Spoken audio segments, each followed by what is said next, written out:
Xin chào các bạn, hôm nay mình sẽ trình bày cái cách làm bột rang từ các loại đậu một cách chính xác, nhanh chóng và đạt tiêu chuẩn nhất. Video này thì sẽ có hai phần, phần đầu là rang đậu như thế nào cho đúng. Và phần thứ hai là xay đậu như thế nào là hiệu quả nhất. Thật là phí phạm khi mình có đồ mà mình không biết xài. Mình sẽ nói thêm phần này ở cuối video. Bây giờ mời các bạn cùng mình làm bột đậu xanh rang để làm bánh in đậu xanh khô. Một khi bạn đã hài lòng với cái công thức này thì bạn có thể ứng dụng với tất cả các loại đậu, các loại hạt khác. Bây giờ mình mời các bạn làm với mình. Mình xài là 300g đậu xanh không vỏ, nên xả rửa cho sạch. Rồi mình sẽ để cho nó ráo.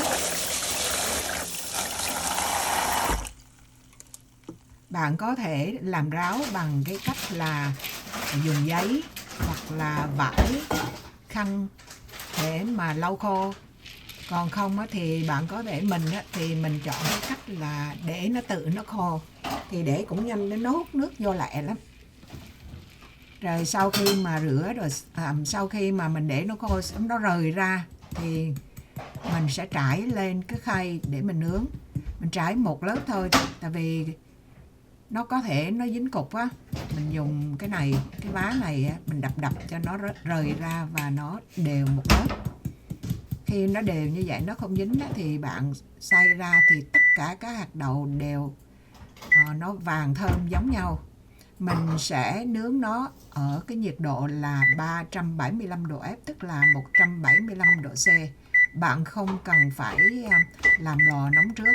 Mình tính thời gian từ lúc bỏ vô. Thì mình tính thời gian như vậy là 15 phút. Hay là bạn có thể nghe cái mùi nó thơm á là bạn lấy ra. Trong thời gian nướng 15 phút đó thì cỡ phút thứ 7 thứ 8 thì bạn trộn đảo cho nó đều. Mình thò tay vô lò nó nóng quá, thành ra mình bưng ra ngoài mình trộn nó. Bạn có thể trộn nó một lần, hai lần cũng được. Rồi khi mà mình nghe mùi thơm rồi á thì mình tắt lò. Nhưng mà khi mà tắt lò thì bạn không lấy liền ra, bạn để nó là cỡ 50 phút trong đó. Tùy theo, mà rang đậu đây nó cũng khó nha. Tại vì hạt đậu nó nhỏ, nó dễ cháy lắm. Bạn phải đứng bên cạnh lò trong những 5 phút cuối đó. Rồi mình sẽ chờ nó nguội hoàn toàn mới đem đi xay. Thì có bột các bạn phải có cái máy rất là mạnh. Máy của mình đó là Vitamix. Nếu mà không có máy đó, bạn xài máy sinh tố thường hay gì thì bạn mất công là phải xài tay nhiều lần.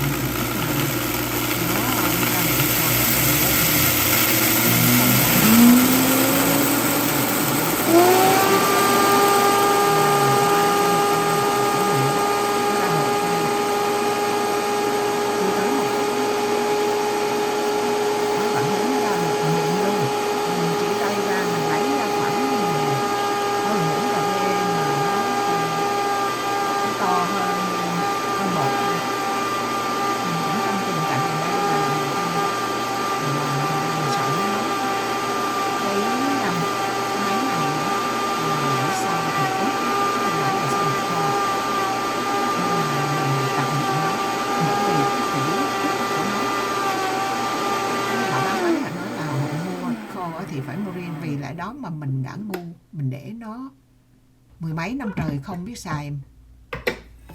Bây giờ mình phát hiện ra thì mình đem ra chia sẻ liền với các bạn.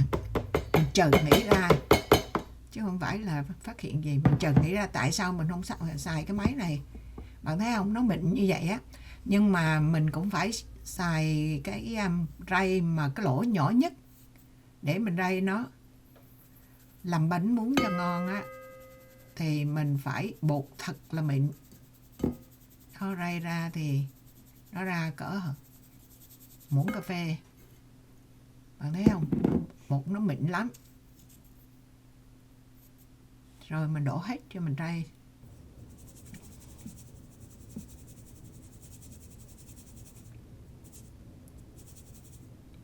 Khi mà bột đã xong, nếu mà bạn không làm bánh liền á thì bạn bỏ vô trong hộp, mình đậy kỹ. Nghe nói vậy chứ mình cũng không có chứng minh được là bột đậy đựng ở trong cái hộp nhựa hay hộp thủy tinh á, thì lâu bị có mọt hơn. Rồi, như vậy á, là xong phần đó. Đây là phần tâm sự thêm, các bạn nào muốn nghe thì nghe. Nói thật ra á, thì không có cái ngốc nào mà giống cái ngốc nào. Đã rất là nhiều lần mình trăn trở làm thế nào để mà làm được bột nếp rang, gạo rang hoặc các loại đậu đúng hương vị của nó một cách dễ dàng và nhanh chóng nhất. Mình lục trên internet từ các xây ở Việt Nam ra tới nước ngoài, mình không có thấy ai làm đúng cái cách mà rang đậu xanh. Mình cũng từng rang bằng chảo này, rang bằng lò nhỏ này, lò lớn đủ kiểu. Nhưng mà khi mình rang qua cái lò lớn á, thì mình set nhiệt độ thấp.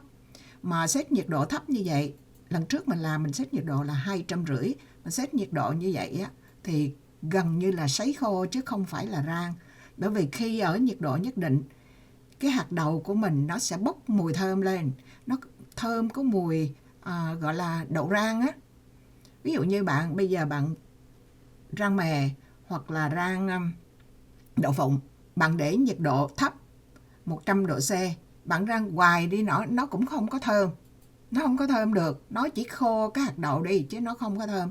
Thành ra nếu mà bạn làm các hạt đậu, ví dụ như bạn xay để xay để ăn hay là xay để làm bánh, mà bạn rang ở nhiệt độ thấp, mình nói thiệt các bạn chỉ làm khô thôi, cái mùi nỉ, cái mùi binh ni nó vẫn còn chứ nó không có thơm qua cái mùi nó đi được, tức là cái mùi như rang, mùi đậu phụng rang á.